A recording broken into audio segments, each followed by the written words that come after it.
Michael Rubin of the 217, you've got a pretty difficult question.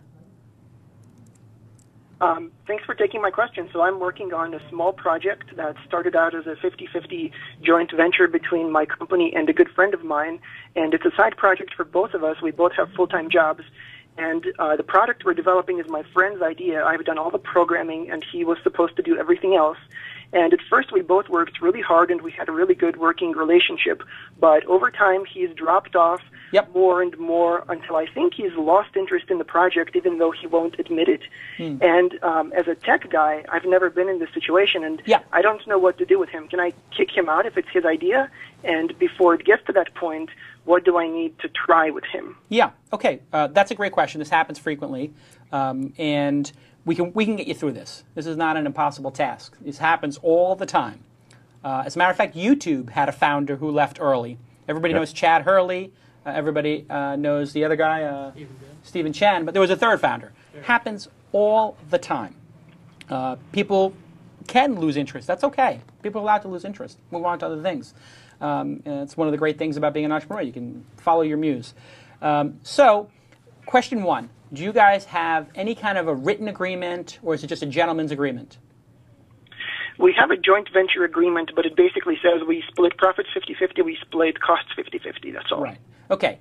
And so if you have this joint venture, the intellectual property of the joint venture, and you can get a lawyer to do this, it's probably you co-own it. He didn't pay you for it, but since you said you were doing a joint venture, and you did this joint venture agreement with a lawyer, or you just wrote a letter? We used the template and did it ourselves. Okay. So, for all intents and purposes, you're equal partners on this. You may be putting in different amounts of time, but you did a project together. When people do a venture-backed company together, they have to vest their interest in the company. Are you familiar with the concept of vesting your interest, investing your stock? Yes. Okay, so you guys didn't do that in this kind of arrangement. You just took founder shares. So it puts you in a little bit of a bind because, you know what? He owns half the company day one, you own half the company day one. In an ideal world, you would say, we're going to vest our shares over 4 years. And so if one person leaves the project after 2, the other person then owns 75% of the shares and the other person owns 25. Much more equitable. You guys didn't do that. That's okay. I'm assuming you didn't have that clause in there, right? That's right. Yeah, so that's okay. Not the end of the world.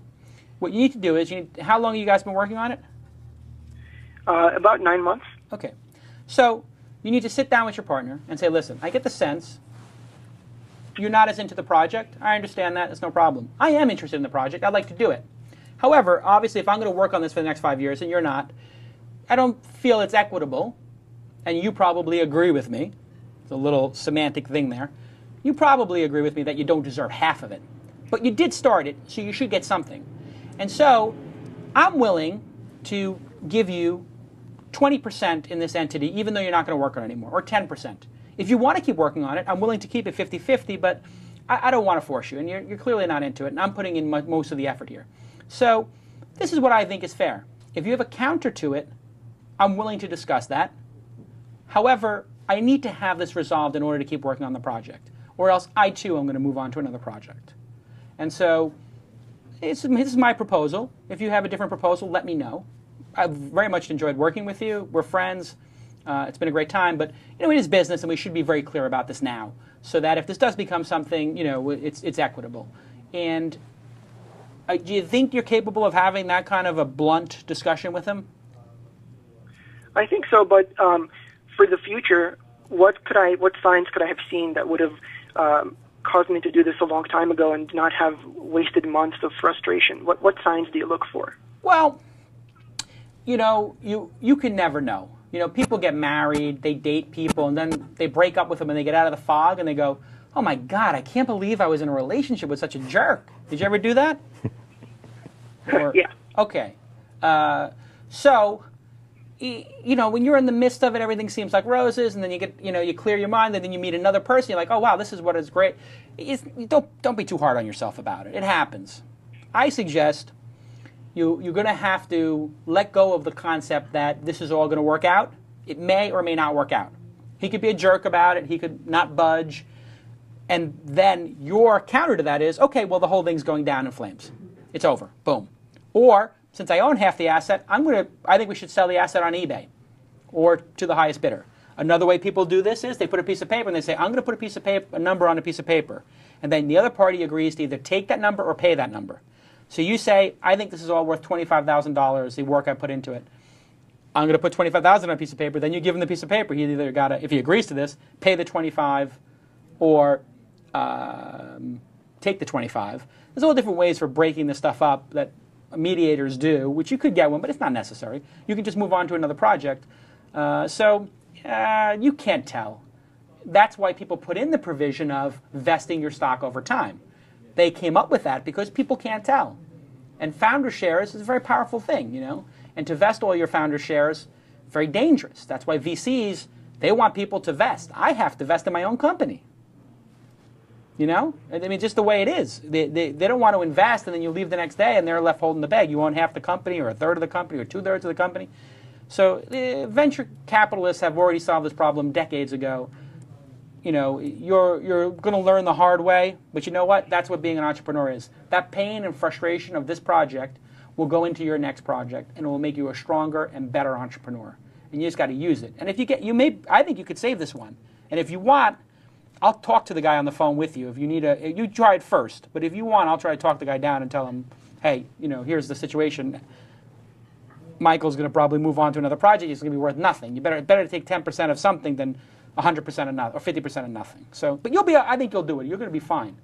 And don't beat yourself up about it. It's all of your failures are going to culminate into some success at some point.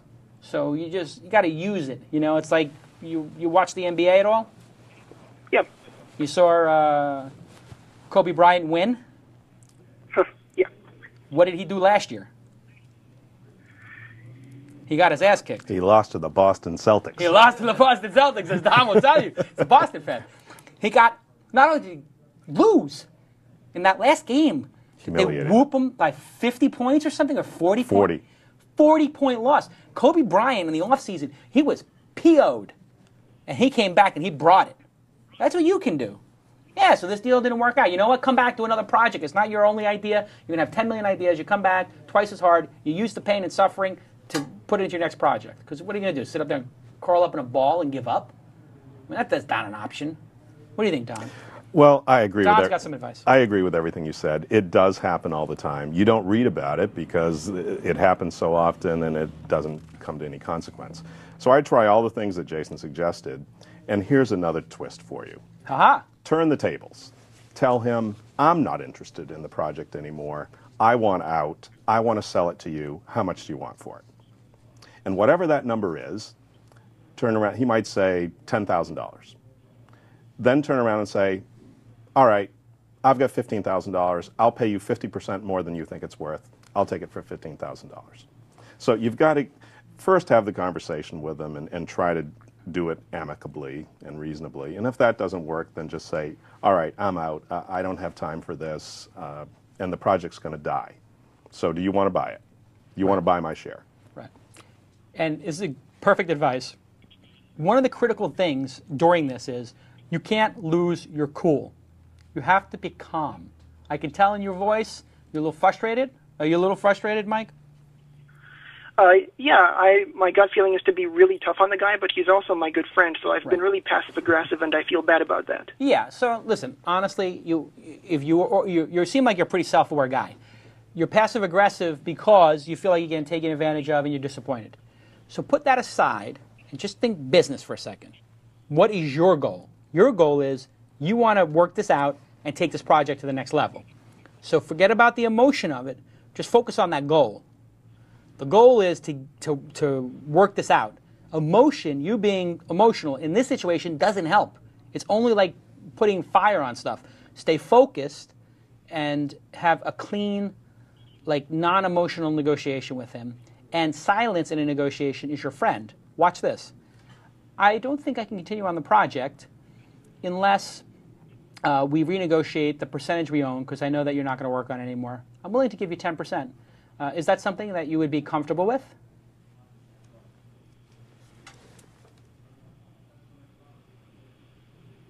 We just sat there for 8 seconds, quietly. 8 seconds is so uncomfortable for people. That's only 8 seconds. You have to learn to just use that. Just tell him what you want, and then let him respond to it. It's a very Zen kind of thing, but in a negotiation, that helps. You just put your case out there, and you hope for the best. Mike, let me ask you a question. Yeah. What do you think would happen to this project if you stopped working on it? I think it would die. Okay, there's your answer. Yeah, I mean, you have a pretty good negotiating position. I mean, it's if you're not involved, it dies. He's not involved, it's still going, which means you could go start another thing, you know? And it's not like you signed a no-compete. In the agreement, was there a non-compete clause where you said, I agree? No, there wasn't. Yeah, so there's no non-compete in it, so you could just tell him straight up, listen, I'm going to stop working on this. I'm not going to use that code. I'm starting again. I've got a slightly different model, but I'm going to attack the space again and do it again. I have no non-compete clause, so essentially this is your only shot. You either get 10% of the thing going forward, and you have non-voting shares, and I'm going for it, or I'm just starting over. And this whole thing's going away. And you know what? you may get into a lawsuit based on that if he wanted to, because anybody can sue you for any time, but he's not going to.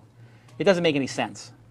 Especially if you're very clear about it, and the arrangement is clear that there's no non-compete, and he doesn't have to live up to the non-compete either. He can go leave and go start a competitive thing, and you can tell him that. You can feel free to go leave and do a competitive thing if you want.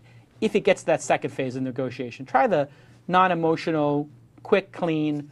We need to negotiate this. We're friends, and he's a friend, so he should be happy to get 10% and have a 10% upside to your future success. That's an amazing thing.